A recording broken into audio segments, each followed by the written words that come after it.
আখির নবীর উম্মত মাত্র 2 রাকাত নামাজ 3 মিনিট অথবা 5 মিনিটে আদায় করবে। তোমার 40,000 বছরের ইবাদত আখির নবীর ইজ্জত সম্মানে আল্লাহ আমাদেরকে দিয়ে দিবে।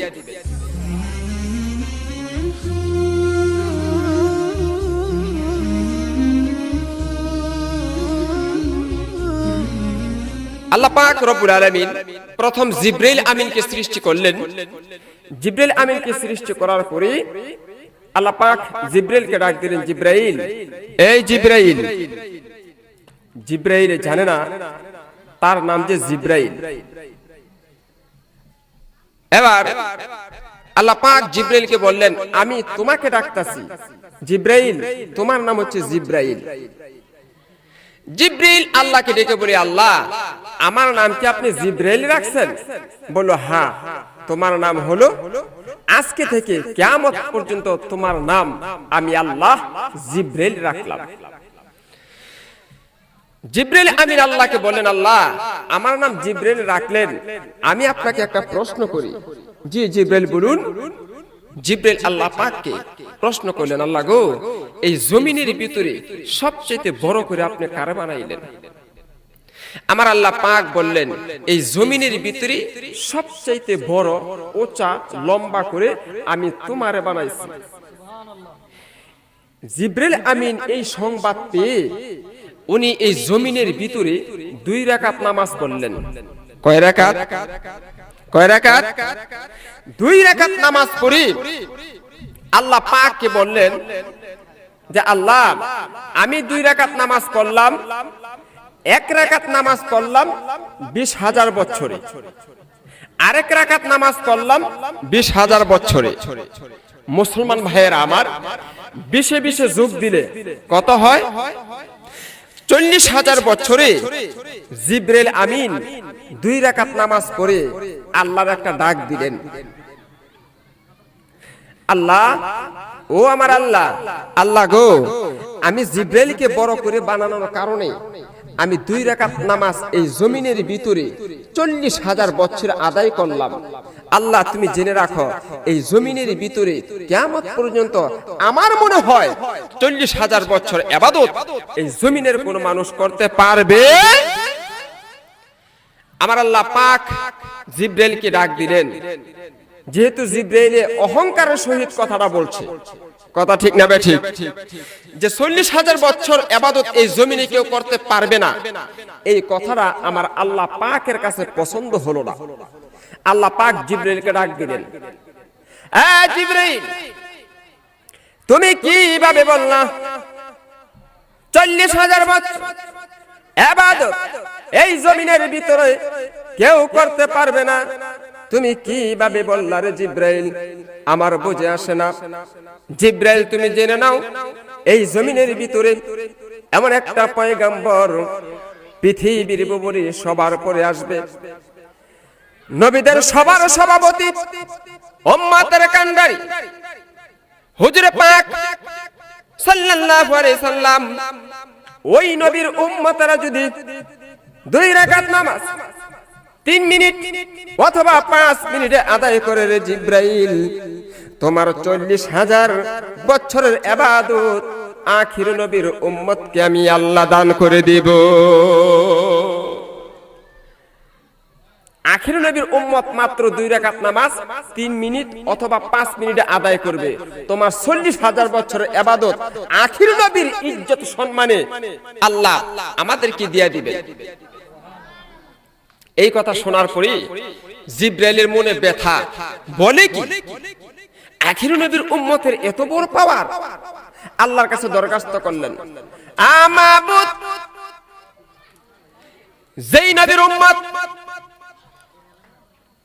মাত্র 5 মিনিটে 2 রাকাত নামাজ পড়েন আমার সমতুল্য হয়ে যাবে, ওই নবী উম্মতকে আমি একটু টেস্ট করার জন্য আমি তোমার কাছে দরখাস্ত করলাম, আল্লাহ গো, আখির নবীর উম্মতকে না দেখায়া তুমি আমি জিবরাইলকে আকাশ থেকে জমিন থেকে তুমি নিও না। আমার আল্লাহ পাক দরখাস্ত কবুল করে নিলেন। যা যা জিবরাইল আখির নবীর উম্মতকে তোর সামনে উপস্থিত করব। এইভাবে 1 লক্ষ মতান্তরে 2 লক্ষ নবী রাসূল যখন পৃথিবীতে আসা শুরু করে দিলেন, আস্তে আস্তে আমার নবী যখন আসলেন, একদিন মসজিদে নববীতে জিবরিল আমিন আমার নবীজি কথা বলতেছেন। এমন সময় জিবরিল আমিন আমার নবীকে ডেকে বলে, হাবিব, হাজার হাজার বছর আগের কথা একটা মনে পড়ে গেল। আপনার উম্মতের ভিতরে এমন একটা উম্মতের সংবাদ আপনি আমাকে দেন, যেই উম্মত নামাজ পড়ে, যেই উম্মত আপনার প্রিয়, যেই উম্মত আল্লাহর বান্দা, এমন একটা উম্মতের সংবাদ দেন, আমি তারে একটু টেস্ট করতে চাই। কি করবে? টেস্ট করবে। নবী আমার নাম বলে দিলেন, জিবরাইল রে, টেস্ট যদি করতে হয়, নামাজি ব্যক্তিকে যদি টেস্ট যদি করতে হয়, যাও যাও যাও মসজিদে নববীর ভিতরে চলে যাও। সমস্ত মানুষ বাহির হওয়ার পরে একজন সাহাবী বাহির হবে, সাদা দাড়ি, হাতে লাঠি, মাথায় পাগড়ি, পরনে জুব্বা। ওই ব্যক্তিকে তুমি গিয়ে টেস্ট করতে পারো। জিবরিল আমিন সাধারণ মানুষের বেশ ধরে মসজিদে নববীর দরজার সামনে উপস্থিত হয়ে গেলেন। ওই মসজিদ থেকে বাহির হচ্ছে আল্লাহর নবীর সাহাবী। আমার নবীজি যেই সাহাবীর কথা বললেন, ওই সাহাবী সাধারণ কোন সাহাবী নয়, উনি হইলেন আল্লাহর নবীর প্রধান সাহাবী হযরত আবু বকর সিদ্দিক। চিৎকার মেরে বলেন সুবহানাল্লাহ। আবু বকর সিদ্দিক মসজিদে নববী থেকে ধীরে ধীরে যখন বাহির হচ্ছে, জিবরিল আমিন সাধারণ মানুষের বেশ ধরে সালাম দিলেন, আসসালামু আলাইকুম আবু বকর। আবু বকর সালামের জবাব নিলেন। নেওয়ার পরে জিবরিল আমিন হঠাৎ করে প্রশ্ন করলেন, এ আল্লাহর বান্দা, আখির নবীর উম্মত, শোনো, তুমি তো নামাজ করে বাহির হইছো। হ্যাঁ, আচ্ছা তুমি কি বলতে পারবে যে এই মুহূর্তে জিবরাইল কোথায়? যে তুমি এই বলতে পারবে যে এই মুহূর্তে জিবরাইল কোথায়? আবু বকর সিদ্দিক একটা জবাব দিলেন, হ্যাঁ আমি পারবো জবাব দিতে যে এই মুহূর্তে জিবরাইল কোথায়, কিন্তু আমার 2 রাকাত নামাজ পড়তে হবে। কয় রাকাত? কয় রাকাত? আবু বকর সিদ্দিক মসজিদে নববীতে উনি ঢুকে 2 রাকাত নামাজ পড়লেন, ছোট্ট ছোট্ট সূরা দিয়ে নামাজ পড়ে উনি সিজদার ভিতরে যখন চলে গেলেন, সিজদার ভিতরে গিয়ে আল্লাহকে স্মরণ করে নামাজ সমাপ্ত করে জিবরাইলের সামনে এসে উপস্থিত। জিবরাইল আবু বকর সিদ্দিককে বললেন, ও আবু বকর সিদ্দিক, বলো জিবরাইল কোথায়?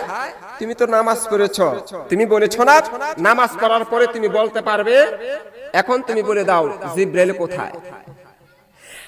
আমার মায়েরা গভীর মনোযোগ। আবু বকর সিদ্দিক জিবরাইলের সামনে বলা শুরু করে দিলেন, ও আগন্তুক লোক, তুমি শোনো, আমি যখন নামাজের ভিতরে চলে গেলাম, সিজদার ভিতরে যখন আমি চলে গেলাম, ওই জায়গার ভিতরে গিয়ে আমি দুনিয়ার চক্ষুটা অফ করে দিলাম। আমার জালালি চক্ষু দিয়ে আমি জিবরাইলকে খোঁজা শুরু করে দিলাম। প্রথম জমিন খুঁজলাম, দ্বিতীয় আকাশ খুঁজলাম, তৃতীয় আকাশে খুঁজলাম, চতুর্থ, পঞ্চম, ষষ্ঠ, সপ্তম আকাশ পর্যন্ত জিবরাইল আমিনকে আমি খোঁজা শুরু করলাম। কোন জায়গার ভিতরে জিবরাইল নাই। আমি চলে গেলাম বাইতুল মামুর, কাবা ঘরের উপরে বরাবর বাইতুল মামুর, ওইটার ভিতরে 70,000 ফেরেশতা একসাথে তাওয়াফ করার পরে দ্বিতীয়বার আর কিয়ামতের আগে সুযোগ পাবে না। বাইতুল মামুরে আমি জিবরাইলকে খোঁজা শুরু করলাম, জান্নাতে খুঁজলাম, আরশ কুরসিতে খুঁজলাম, জায়গায় জায়গায় খোঁজা শুরু করলাম, কোন জায়গার ভিতরে জিবরাইলের কোনো সন্ধান পাইলাম না। অবশেষে আমি চলে আসলাম প্রথম জমিনে, দ্বিতীয় জমিনে, তৃতীয়, চতুর্থ, পঞ্চম, চলে গেলাম পাতালে, চলে গেলাম ইন্নিনে, চলে গেলাম জাহান্নামে। তন্ন তন্ন করে খুঁজলাম, কোন জায়গার ভিতরে জিবরাইলের কোনো সন্ধান নাই। অবশেষে আবু বকর সিদ্দিক জিব্রাইলের ডান হাতে থাবা দিয়ে ধরে, বন্ধু মনে কিছু নিও না, তুমি সারা জিব্রাইল এই জমিনে কেউ আর হইতে পারে না। তোমার সারা জিব্রাইল আর কেউই নাই, যেহেতু কোন জায়গার ভিতরে জিব্রাইলকে আমি পাই নাই। এখন আপনারা বলেন, নামাজ পড়ে আবু বকর সিদ্দিক এই আল্লাহর পক্ষ থেকে শক্তি পাইছেন, আমরা সেই নামাজ পড়ে এখানে বসছি। হ্যাঁ, আখিরুন নবীর উম্মত হচ্ছে আবু বকর, আমরা আবু বকরের আখিরুন নবীর উম্মত, আমরা সেই নামাজ পড়ছি। এই নামাজ পড়ে আল্লাহর কাছে আমরা উপস্থিত হইতে চাই কি চাই না? জিব্রাইলের মতো দামি হইতে চাই কি চাই না? আল্লাহ কবুল করুক, জোরে বলুন আমিন।